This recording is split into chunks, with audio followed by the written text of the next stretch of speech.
ಗಾಡಿ ಬಂದ್ ಮಾಡಿ ಇಟ್ಟಿದ್ದೀವಿ. ಈಗ ಒಂದು 2-3 ದಿನದಿಂದ ಸಿಗ್ತಾ ಇದೆ. ಅಂದ್ರೇನು double rate, more than double. So ಇದು ವರ್ಕೌಟ್ ಆಗ್ತಾ ಇಲ್ಲ. ಈಗ ಬೇರೆ ಸುಮ್ಮನೆ ಮನೆಯಲ್ಲಿ ಕೂತ್ಕೊಂಡಿರೋಕ್ಕೂ ಆಗಲ್ಲ. ಏನು ಮಾಡೋಕ್ಕಾಗಲ್ಲ. ಎಷ್ಟು ನಡೆಯುತ್ತೋ ನಡೀಲಿ ಅಂದ್ಬಿಟ್ಟು ಲೈನ್ ಮೇಲೆ ಹೋಗ್ತಾ ಇರಬೇಕು. ಗ್ಯಾಸ್ ಬೆಳಗ್ಗೆ 10 ಗಂಟೆಗೆ ಹಾಕ್ಸ್ಕೊಂಡು ಬಂದೆ, ಓಡಿಸ್ತಾ ಇದ್ದೀನಿ. 7 o'clock ಗಂಟ ಓಡಿಸ್ತೀನಿ ಸಾಯಂಕಾಲ. ಇವತ್ತು ಇಲ್ಲಿ ಗಂಟ ಗ್ಯಾಸ್ 350 ರೂಪಾಯಿ ಹಾಕಿ 300 ರೂಪಾಯಿ ಇನ್ನೂ ಮಾಡಲಿಲ್ಲ. ಇದ್ರ ಮೇಲೆ ಸಾಯಂಕಾಲ ಗಂಟ ದೇವ್ರು ಏನು ಕೊಡ್ತಾರೋ ನೋಡೋಣ ಅಷ್ಟೇ. Thank you. ಸಂಪಾದನೆದು ಯಾವುದು ಗ್ಯಾರಂಟಿ ಇಲ್ಲ.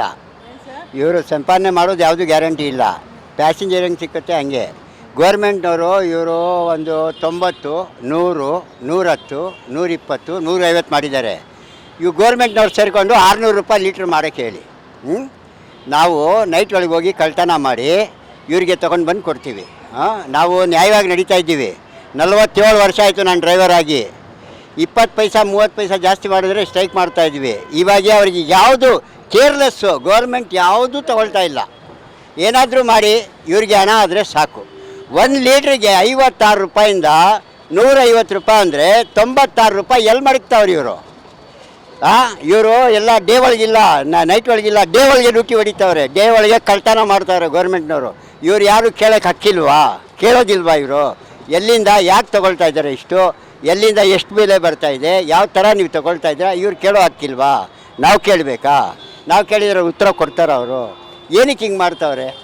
ಆಟೋ ಡ್ರೈವರ್ಗಳು ಏನು ಮಾಡ್ತಾವ್ರೆ? ಏನು ನಮಗೇನಾದರೂ ಗೌರ್ಮೆಂಟಿಂದ ಅಗ್ರಿಮೆಂಟ್ ಕೊಡ್ತಾವ್ರಾ? ಇಲ್ಲ ಡ್ರೆಸ್ ಕೊಡ್ತಾವ್ರಾ? ಇಲ್ಲ ನಮ್ಮ ಮನೆಗೆ ಮಕ್ಕಳಿಗೆ ಸ್ಕೂಲ್ಗೆ ಏನಾದರೂ ಮಾಡ್ತಾವ್ರಾ? ಯಾವುದೂ ಮಾಡ್ತಾಯಿಲ್ಲ. ನಾವು ಬೇಕಾದ್ರೆ ಬಿಟ್ಟು ನಾವು ಡ್ಯೂಟಿ ಮಾಡ್ತಾ ಇರೋದು. ನಾವು ಸಂಪಾದನೆ ಮಾಡಬೇಕು, ನಾವು ತೊಗೊಬೇಕು. ಎಲ್ಲ ನಾವೇ ಮಾಡಿಕೊಂಡು ಈ ಥರ ಇವರು ಬೆಲೆ ಮಾಡ್ತಾವ್ರಲ್ಲ, ನಾವು ಹೆಂಗೆ ನಾವು ಜೀವನ ಮಾಡೋದು ಹಿಂಗೆ? ಅಮಾಯಕರು ಏನೂ ಇಲ್ಲ. ಈ ಸರ್ಕಾರ ಸರಿ ಇಲ್ಲ. ನಾವೇನಾದರೂ ನೋಡಿ, ಏನಾದರೂ ಒಂದು ಮಾಡಿಬಿಡಲಿ, ನಾಳೆ ಫ್ರಂಟ್ ಪೇಜ್ ಒಳಗೆ ಬರುತ್ತೆ, TV9 ಒಳಗೆ ಫಸ್ಟ್ ತೋರಿಸ್ತೀರಾ. ಏನು? ಆಟೋ ಡ್ರೈವರ್ ಈ ಥರ ಮಾಡಿಬಿಟ್ಟ, ಆಟೋ ಡ್ರೈವರ್ ಈ ಥರ ಗಲಾಟೆ ಮಾಡ್ದ, ಆಟೋ ಡ್ರೈವರ್ ಈ ಥರ ಹೊಡೆದ, ಆಟೋ ಡ್ರೈವರ್ ಈ ಥರ ಬೊಯ್ದ. ಇದು ಫಸ್ಟು ಬಂದುಬಿಡ್ತೈತೆ. ಫಸ್ಟು ಪೇಪರ್ ಒಳಗೆ ಬರ್ತಾಯಿತ್ತು, ಇವಾಗ ಇದ್ರೊಳಗೆ ಬರುತ್ತೆ, TV ಒಳಗೆ ಬರುತ್ತೆ. ನಾವೇನು ಮಾಡೋಂಗೇ ಇಲ್ಲ. ಯಾಕಂದರೆ ನಮಗೆ ಸಂಸಾರ ಇದೆ ಇಲ್ಲೇ. ಹಿಂದೆ ಮೊದಲು ನಾವು ಇದ್ವಲ್ಲ ಈ ಥರ, ಆವಾಗ ಈ ಥರ ಆಗಿದ್ದರೆ ಆವಾಗ ತೋರಿಸ್ತಾ ಇದ್ವಿ. ಇವಾಗ ನಮ್ಮ ಹಿಂದೆ ಸಂಸಾರ ಇದೆ, ಮಕ್ಕಳವೇ. ಅಯ್ಯೋ ಏನಕ್ಕೆ ಏನಾದರೂ ಮಾಡಿದ್ರೆ ತೊಂದರೆ ಆಗುತ್ತೆ ಅಂತ ನಾವು ಯಾವುದೂ ಮಾಡೋಕ್ಕೆ ಹೋಗ್ತಾ ಇಲ್ಲ.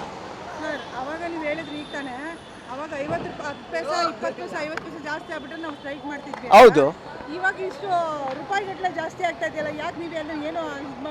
ಯಾವುದು ಇದು ಸರಿ ಇಲ್ವಲ್ಲಮ್ಮ. ನಮ್ಮ ಯೂನಿಯನ್ ಸರಿ ಇಲ್ಲ, ನಮ್ಮ ಸರ್ಕಾರ ಸರಿ ಇಲ್ಲ.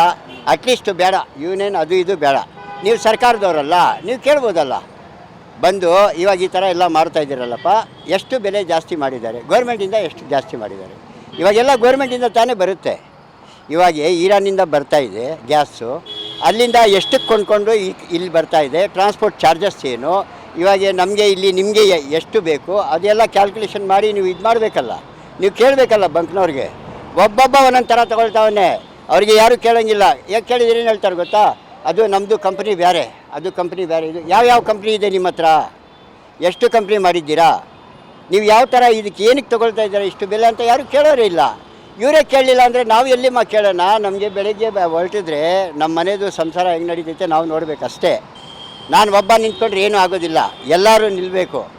ಅದರೊಳಗೆ ಒಂದು 50 ಜನ ಆಟೋ ಡ್ರೈವರ್ ಬಂದರೆ 5 ಜನ ಅಯ್ಯೋ ನಿನಗೇನಪ್ಪ, ನೀನು ಆರಾಮಾಗಿದ್ದೀಯಾ, ನಮ್ಮದು ಸಂಸಾರ ನಡಿಬೇಕು, ಹೋಗು, ನೀನು ಬೇಕು ನೀನು ಮಾಡ್ಕೊ ಅಂತಾರೆ. ಒಗ್ಗಟ್ಟಿಲ್ಲ. ಯಾರು ಈ ಆಟೋ ಡ್ರೈವರ್ಸೇ ಸರಿ ಇಲ್ಲ. ನಮ್ಮ ಕಾಲದೊಳಗೆ ಇವಾಗ 47 ಇಯರ್ಸ್ ಆಯಿತು. 1976 ಒಳಗೆ ನಾನು ಡ್ರೈವರು, 1978 ಒಳಗೆ ನಾನು ಲೈಸೆನ್ಸ್ ಮಾಡಿಸ್ದೆ. ಅದು ಅಲ್ಲಿ ಬೇಹಾಲ್ ಹತ್ರ, ಇದ್ರ ಹತ್ರ, ಜಯಮಾಲ್ ಹತ್ರ. 165 ನನ್ನ ಲೈಸೆನ್ಸ್ ನಂಬರು, ಬ್ಯಾಡ್ ನಂಬರ್ V70. ಆವಾಗ ನಾನು ಲೈಸೆನ್ಸ್ ಮಾಡಿದ್ದು. ಆವಾಗಿಂದ ನಾನು ಆಟೋ ಒಳಗೆ ನನ್ನ ಪ್ರಯಾಣ ಆಯಿತು. ನನ್ನ ಸಂಸಾರ ಕಂಪ್ಲೀಟು ನಮ್ಮ ತಾಯಿ ತಂದೆಗೆ ಸಾಕಿದೆ. ಅವರಿಗೆ ಮದುವೆ ಮಾಡಿದೆ, ಹೆಣ್ಮಕ್ಳಿಗೆಲ್ಲ ಮದುವೆ ಮಾಡಿದೆ. ಆಮೇಲೆ ನಾನು ಮದುವೆ ಆದೆ, ನನಗೆ ಮಕ್ಕಳಾಯಿತು, ಅವ್ರಿಗೆ ಮದುವೆ ಮಾಡಿದೆ. ಇವಾಗ ನನ್ನ ವಯಸ್ಸಾಯಿತು, ಏನೋ ಒಂದು ಸ್ವಲ್ಪ ಹಂಗೆ ಹಿಂಗೆ ಸಂಪಾದನೆ ಮಾಡಿಕೊಂಡು ಜೀವನ ಮಾಡ್ಕೊಳ್ಳೋಣ ಅಂದರೆ ಈ ಥರ ತೊಂದರೆ ಕೊಡ್ತಾವ್ರು. ನೋಡಿ, ನೀವು ಕ್ಲೀನಾಗಿ ತೋರಿಸಿ ಸರ್ಕಾರದಿಂದ ನೀವು ಸ್ವಲ್ಪ ಹೆಲ್ಪ್ ಮಾಡಿ ನಮಗೆ. ಈ ಥರ ಬೆಲೆ ನಾವು ಕೊಡೋಕ್ಕಾಗೋದಿಲ್ಲ. ಇಲ್ಲ ಅಂದರೆ ಇದು ಎ ಸಿ ಟಿ ಮಾಡಿಬಿಟ್ಟು ಆಟೋನೇ ತೆಗೆದುಬಿಡಿ ಅಂತ ಹೇಳಿಬಿಡಿ. ಆಟೋ ತೆಗೆದುಬಿಡಿ, ಕಾರ್ ಓಡಿಸ್ತೀವಿ ಅಮ್ಮ. ಎ ಸಿ ಟಿ ಅಂದರೆ ಇವಾಗ ಬಾಂಬೆ ಒಳಗೆ 26 ಸ್ಟೇಷನ್ ಇದೆ, ಕಲ್ಯಾಣಿಂದ ವಿ ಟಿವರೆಗೂ. ನಾನು ಪೂರ ಆಲ್ ಇಂಡಿಯಾ ಸುತ್ತಿದ್ದೀನಿ. ಕಲ್ಯಾಣಿಂದ ವಿ ಟಿವರೆಗೂ 26 ಸ್ಟೇಷನ್ ಇದೆ. 13 ಸ್ಟೇಷನ್ ಆಟೋ ಇದೆ, 12 ಸ್ಟೇಷನ್ ಟ್ಯಾಕ್ಸಿ ಮಾತ್ರ ಓಡಬೇಕು, ಆಟೋ ಹೋಗಂಗಿಲ್ಲ. ಅದು ಎ ಸಿ ಟಿ, ಟ್ಯಾಕ್ಸಿನೇ ಓಡಬೇಕಲ್ಲಿ, ಆಟೋ ಬರೋಂಗಿಲ್ಲ. ಆ ಥರ ಎ ಸಿ ಟಿ ಮಾಡಿಬಿಡಲಿ, ನಮಗೆಲ್ಲ ದೂರ ಕಳಿಸ್ಬಿಡಿ, ಆಟೋನೇ ಬೇಡ. ಎ ಸಿ ಟಿ ಆದರೆ ಆಟೋ ಓಡಿಸಂಗಿಲ್ಲ, ನಾವು ಟ್ಯಾಕ್ಸಿ ಓಡಿಸ್ತೀವಿ. ಅದಕ್ಕೂ ಬೇಕು ಗ್ಯಾಸು. ಕಮ್ಮಿ ಮಾಡ್ತಾರೆ, ಕಮ್ಮಿ ಮಾಡಬೇಕು. ಇಲ್ಲ ಪೆಟ್ರೋಲ್ ಓಡಿಸ್ತೀವಿ, ಇಲ್ಲ ಎಲೆಕ್ಟ್ರಾನಿಕ್ ಗಾಡಿ ಓಡಿಸ್ತೀವಿ. ಈ ಥರ ಬೆಜ್ಜಾನ್ ತೊಂದರೆ ಕೊಡ್ತಾವ್ರೆ ಗೌರ್ಮೆಂಟ್ನವರು. ನಮ್ಗೆ ಯಾವುದು ನಮ್ಮದು ಆ್ಯಕ್ಷನ್ನೇ ತಗೊಳ್ತಾ ಇಲ್ಲ, ನಮ್ಗೆ ಯಾರು ಕೇಳೋರೇ ಇಲ್ಲ, ಗತಿನೇ ಇಲ್ಲ. ಇವಾಗ ರೋಡ್ ಒಳಗೆ ಸತ್ತೋದ್ರೆ ಅಷ್ಟೇ, ನಿಮ್ಮಂಥವ್ರು ಅಲ್ಲಿ ಎತ್ತಿ ಅಲ್ಲಿ ಸೈಡ್ ಒಳಗೆ ಹಾಕ್ತಾರೆ, ಬಟ್ಟೆ ಮೇಲೆ ಹಾಕ್ತಾರೆ, ಹೋಗ್ತಾರೆ ಅಷ್ಟೇ. ಅದಕ್ಕೂ ಕ್ರಮ ತಗೊಳ್ಳೋದಿಲ್ಲ ಗೌರ್ಮೆಂಟು. ಅದಕ್ಕೆ ಬಂದು ನೋಡೋಣ ಯಾರು ಎತ್ತ ಏನು ಮಾಡೋಣ, ಯಾರು ಏನೂ ಇಲ್ಲ. ಆಟೋ ಡ್ರೈವರ್ಗೆ ಮಾತ್ರ ಯಾವುದೂ ಇಲ್ಲ. ಇಲ್ಲ, ಮನುಷ್ಯನೇ ಇಲ್ಲ ನಾವು. ಎಲ್ಲ ನಾವು ದೇವಗಳು, ಎಮ್ಮೆ, ಹಸ, ಕರ ಇದೆಯಲ್ಲ, ಆ ಥರ ಆಗೋಗ್ಬಿಟ್ಟಿದ್ದೀವಿ ಇವಾಗ. ಏನು ನಮಗೆ ಮರ್ಯಾದೆನೇ ಇಲ್ಲ.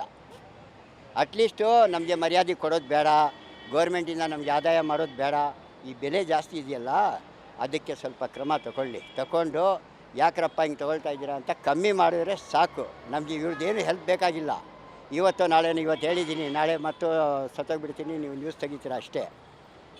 ನಮಗೆ ಏನು ಬೇಕಾಗಿಲ್ಲ ಇವ್ರಿಗೆ. ನಾವು ಸಂಪಾದನೆ ಮಾಡೋಕ್ಕೆ ಇನ್ನೂ ಕಾಲು ಕೈ ಗಟ್ಟಿ ಇದೆ, ಸಂಪಾದನೆ ಮಾಡಿ ತಿಂತೀವಿ ಅಷ್ಟು. ಇದು ಏನಂದರೆ ಇದು ಬೆಲೆ ಜಾಸ್ತಿ ಆಗಿದೆಯಲ್ಲ, ಅದರಿಂದ ಸ್ವಲ್ಪ ಇವರು ಕ್ರಮ ತಗೊಂಡು ಅವರಿಗೆ ಕೇಳಿ ಕಮ್ಮಿ ಮಾಡಿಕೊಳ್ಳಿ, ಅಷ್ಟೇ ನಮಗೆ ಬೇಕಾಗಿರೋದು. ಬೇರೆ ಏನು ಬೇಡ ಇವ್ರಿಗೆ, ನಮಗೇನು ಕೊಡೋದು ಇಲ್ಲ. ಇವರು 50 ದಿವಸ ಇಲ್ಲಿ ಕೊತ್ಕೊಂಡ್ರು ನಾವು ಸ್ಟ್ರೈಕ್ ಮಾಡಿ, ಅಲ್ಲೇ ಇರಬೇಕು ನಾವು ಹೊರತು ಆ ರೋಡಿಂದ ಕಳಿಸ್ತಾರೆ ಟ್ರಾಫಿಕ್ಕು. ಇವರೇನು ಮಾಡೋಕ್ಕೂ ಹೋಗೋದಿಲ್ಲ, ಮಾಡೋದು ಇಲ್ಲ.